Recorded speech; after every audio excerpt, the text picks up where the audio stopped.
ചക്കപ്പഴം ഉപയോഗിച്ച് എണ്ണയിലേക്കകത്ത് തയ്യാറാക്കുന്ന ഒരു ട്രഡീഷണൽ ആയിട്ടുള്ള പലഹാരമാണ് കുമ്പിളപ്പം. പാലക്കാർ ആണ് ഇതിനെ പൂച്ചപ്പം എന്ന് വിളിക്കുന്നത് എന്നെന്ന് എനിക്ക് തോന്നുന്നു. ഏതോ ഒരു വീഡിയോയിൽ MG ശ്രീകുമാർ റിമി ടോമിയോട് ചോദിക്കുന്നുണ്ട്, നിങ്ങൾ പൂച്ച പുഴുങ്ങി തിന്നുന്ന ആൾക്കാരല്ലേ എന്ന്. ശരിക്കും ഞങ്ങൾ പൂച്ച പുഴുങ്ങുന്നതാണ് ഇതിന് പറയുന്നത്. നമുക്ക് എല്ലാവർക്കും ഇഷ്ടപ്പെടുന്ന ഈ പലഹാരം എങ്ങനെ തയ്യാറാക്കാൻ നോക്കാം. എടനേലയാണ് ഇതിന് വേണ്ടിയ പ്രധാനപ്പെട്ട ഘടകം. നമുക്ക് ചക്കപ്പഴത്തിന് പകരം വാഴപ്പഴം വേണമെങ്കിൽ ഉപയോഗിക്കാം, പക്ഷേ എടനേല ഇതിന് നിർബന്ധമാണ്. ഞാനിവിടെ എടുത്തേക്കുന്നത് നൈസായിട്ടുള്ള അരിപ്പൊടി വറുത്തതാണ്. ഇടിയപ്പത്തിനൊക്കെ ഉപയോഗിക്കുന്ന അരിപ്പൊടി.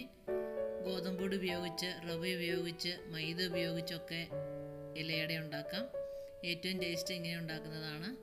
അരിപ്പൊടി ഒന്ന് വാട്ടിക്കുഴയ്ക്കാം. തിളച്ച വെള്ളം ഉപയോഗിച്ച് ഒന്ന് കുഴച്ചെടുക്കാം.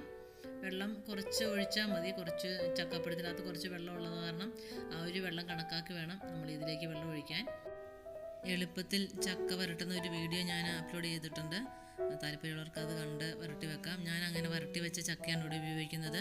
പഞ്ചസാര പാനിക്കകത്തിട്ട് ജസ്റ്റ് ഒന്ന് വേവിച്ച് വെക്കണം. അത് നമുക്ക് കേക്ക് ഉണ്ടാക്കാനൊക്കെ നല്ലതാണ് അങ്ങനെ ചെയ്ത് വെച്ചാൽ.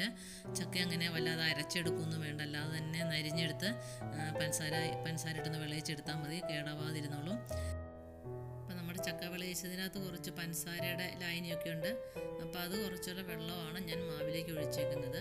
ഇതിലേക്ക് നല്ലതുപോലെ തേങ്ങ ചിരകിയത് ചേർക്കണം. ഒരു തേങ്ങ ചിരകിയത് ഞാൻ ഇതിലേക്ക് ഇട്ട് കൊടുക്കുന്നുണ്ട്. നമ്മുടെ ചക്കപ്പഴത്തിൻ്റെ മാവിൻ്റെ അനുസരിച്ച് തേങ്ങ കൂടുതലിട്ട് കൊടുക്കണം, കുറവാണെങ്കിൽ കുറച്ചിട്ട് കൊടുത്താൽ മതി. തേങ്ങ നന്നായിട്ട് ചേരണം, അതാണ് ഇതിന് ടേസ്റ്റ് എന്ന് പറയുന്നത്. നല്ലതുപോലെ ഇളക്കി മിക്സ് ചെയ്ത് നമുക്ക് കുഴച്ച് യോജിപ്പിച്ചെടുക്കാം. ഇതിലേക്ക് ഏലക്കയും ജീരകവും കൂടെ പൊടിച്ചത് ചേർക്കുന്നുണ്ട്. ഇനി നിങ്ങൾക്ക് താല്പര്യമെങ്കിൽ ഏലക്ക മാത്രം ചേർത്ത് കൊടുക്കാം. ഏലക്കയും ജീരകവും ചുക്കും കൂടെ ചേർത്ത് കൊടുക്കാം. ഇതൊക്കെ നമ്മുടെ ഇഷ്ടം അനുസരിച്ച് ടേസ്റ്റിന് വേണ്ടി ഇതൊക്കെ ചെയ്ത് കൊടുക്കാം. നല്ലപോലെ മിക്സ് ചെയ്തെടുത്താൽ എടനേല ചുരുട്ടിയെടുത്ത് അതിലേക്ക് ഒരറ്റത്ത് ഇങ്ങനെ കോണാകൃതിയിലേക്ക് എടുത്ത് അതിലേക്ക് കുറേശ്ശെ മാവ് നിറച്ച് നമുക്ക് ആവിയിൽ വേവിച്ചെടുത്താൽ നമ്മുടെ ട്രഡീഷണൽ ആയിട്ടുള്ള കുമ്പിളപ്പം റെഡിയായി. നമുക്കിന്ന് വിദേശ മാർക്കറ്റിലൊക്കെ കയറ്റി അയക്കുകയും വിദേശ മാർക്കറ്റിലൊക്കെ അവൈലബിൾ ആണ് ഈ കുമ്പിളപ്പം എന്ന് പറയുന്നത്. അത്ര മലയാളികൾ ഇഷ്ടപ്പെടുന്നൊരു സാധനമാണിത്. എടനേല കയ്യിലുള്ളവരൊക്കെ ഇത് തയ്യാറാക്കി നോക്കണം. നമ്മുടെ നാട്ടിൻപുറത്തൊക്കെ എടനേല ധാരാളം കിട്ടുമ്പം അതിൻ്റെ ഒരു പ്രത്യേക മണവും രുചിയും അടിപൊളിയാണ്. എടനേല ഇല്ലാത്തടുത്ത് വാഴയില വെച്ചും ചക്കയുടെ ഉണ്ടാക്കാറുണ്ട്. പക്ഷേ എടനേലയുടെ മണം എന്ന് പറയുന്നത് വളരെ വ്യത്യസ്തമാണല്ലോ.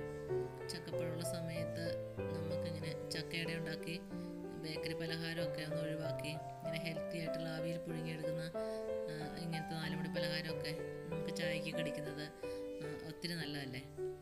തീർച്ചയായിട്ടും എല്ലാവരും ഇതൊന്ന് ട്രൈ ചെയ്ത് നോക്കണം, നിങ്ങൾക്കൊക്കെ ഇഷ്ടപ്പെടും. Thank you.